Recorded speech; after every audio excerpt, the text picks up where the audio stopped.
So many people don't start calisthenics because they think it's too difficult or they don't understand the ways to progress. If you're still confused and you're looking to start calisthenics, or you have already started and you can't see any progress right now, make sure you watch right until the end of this video, because this is going to be probably the last video you'll ever need to watch in calisthenics. Okay guys, so as we know, calisthenics can be seen as more difficult than going to the gym just because you're using multiple factors when you're training, such as incorporating balance, full body control, and also learning about your mobility, flexibility, combining that with strength and muscle building. So there's a lot of factors that go into it, but once you find the sweet spot, you guys are going to be completely fine. Yes, it's true to an extent that some people will have a different sweet spot than others, and by that I mean they can train more or they can train less and still get the same results. So we need to find out exactly what your sweet spot is, but I don't know all your guys' sweet spot. So I'm going to try and make a program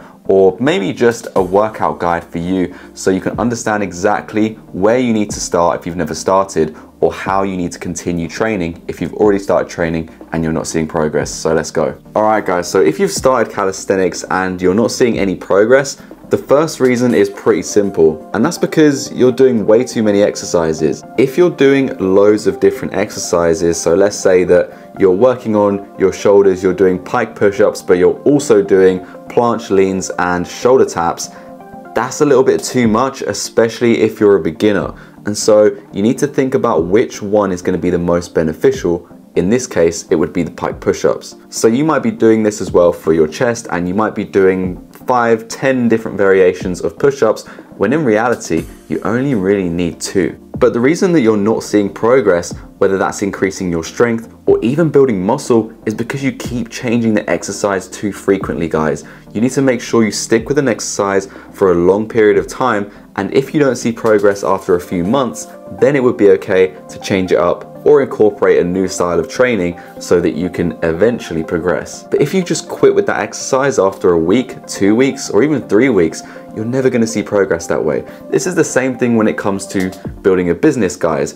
If you're building a business and let's say you're focusing on doing video editing, and then 4 months down the line you try and change over into something else completely different and do web design or something, creating websites, how has that 4 months helped you? It's the same thing here, guys. If you're doing calisthenics, you're going to have to get used to doing the same exercise, building up your foundations of strength so that when it comes to the more advanced exercises, you guys are going to be able to transition to them. Don't just give up after a few weeks of doing it. Make sure to stick to it for at least a few months. And that not only goes for exercises, that goes for whole training programs as well. But overall, you guys are not going to see progress that way because it's simply unmeasurable. Calisthenics, like anything, takes time to learn. It takes time to advance to a good level, and so you need to factor that in. Be patient when you start calisthenics, and also make sure that every single exercise you're doing or your workout plan is measurable so that you can work out what you need to do the week after or the month after in order to progress. Okay, so now I'm going to go a little bit in more detail and tell you exactly the exercises that you should be doing and the ones that I recommend for you to do first, and exactly how many exercises you should be doing if you're starting calisthenics. So the first thing to do is to choose 5 exercises. Yes, literally 5. If you guys are thinking that's too little, then you clearly don't understand calisthenics yet, and you'll learn the hard way. But for those of you guys that are willing to understand where I'm going with this, hear me out. So obviously we need to be targeting all areas of the body, so push, pull, legs and core. That includes 1 exercise for each of those things. The next thing we want to be doing is looking at trying to learn a skill to improve full body control. So you guys, if you're starting off, can pick from any of these exercises to start off. For push day, you can do pike push-ups or normal push-ups or easier versions of normal push-ups, so knee push-ups or negative push-ups. For pull day, you can do bodyweight rows or scapular pull-ups. For leg day, you can do chair squats or normal squats. And then for core day, you guys can do knee raises or leg raises. And then finally, for the skill, I want you guys to try to learn the frog stand first, because that is going to be the best crossover for everything that you learn in calisthenics in the future, because not only are you learning about full body control and balance, but you're also building up a good amount of strength, not only in your core, but also your shoulders and your arms too. Next, you have to master these skills. So what do I mean by mastering these skills? I mean, guys, that you need to be able to do these skills and these movements and these exercises with perfect form every time that you do them for a good amount of reps. So for the push-ups, for instance, 12 reps, and for everything else, at least 10 reps, perfect form, before you switch to a new progression or a new exercise completely. I would recommend that you guys start off with the full body routine, doing this 3 to 4 times a week. That's going to be more than enough. Now that you guys have mastered all these exercises and you've been doing it for, let's say, 2, 3, 4, or even 5 months, it's now time to make it more difficult. The best way to keep it more difficult is by keeping the same exercises so that you're building on them, but making the exercise variations harder. So this could be by changing to a harder progression or changing to a different exercise, but it's kind of like a cousin to the other exercise, but it's definitely a little bit harder. For example, this could be going from pike push-ups to elevated pike push-ups, normal push-ups to decline push-ups, scapular pull-ups to pull-up negatives, squats to explosive squats, leg raises to start working on the L-sit and doing the tuck L-sit, and finally going from the skill that you're learning, the frog stand, to a harder skill such as the headstand or even the handstand. So now that you guys are getting an idea of where this is going, and let's say that you're at the part of the journey now where all those exercises I just listed are becoming easy.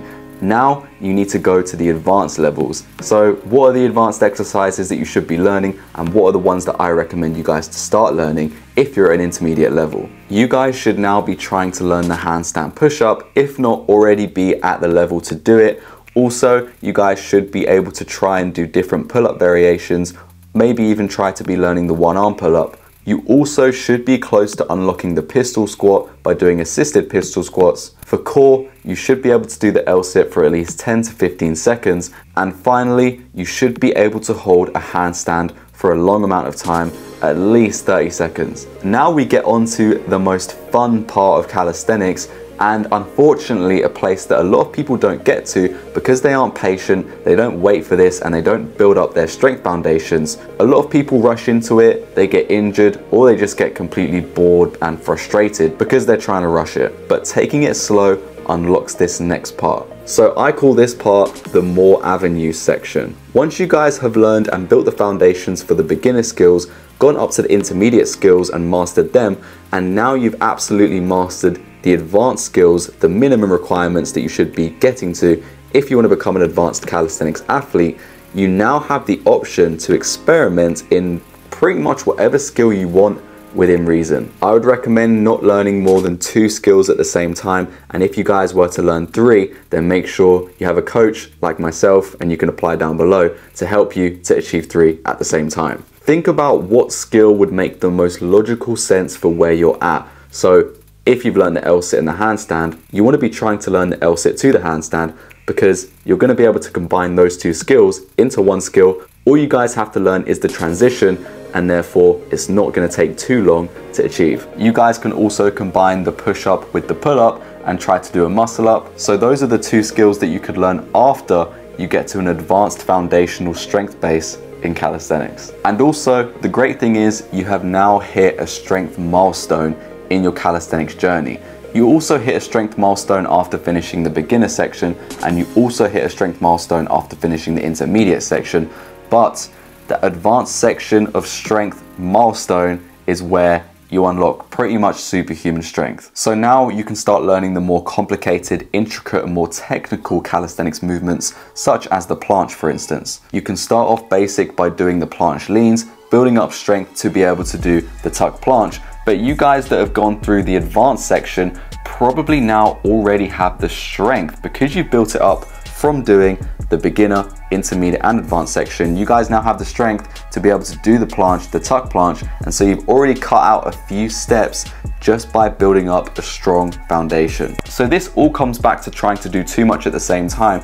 If you guys just stick to 5 exercises and you build them up to a great level, you guys will already have the strength foundation for many other skills in calisthenics, and it's going to take you less time to learn them. The planche will be a little bit easier to unlock, the one-arm pull-up will be a little bit easier to unlock, and also the front lever will be easier to unlock. And this is why I call this the more avenues section, because now you guys can pretty much choose a set of skills, 2 to 3 skills absolute max, that you can now try to learn combine with the skills you've already learned, and you guys can really unlock superhuman strength, mastering your body weight, defying gravity, and completely reaching your full body's potential.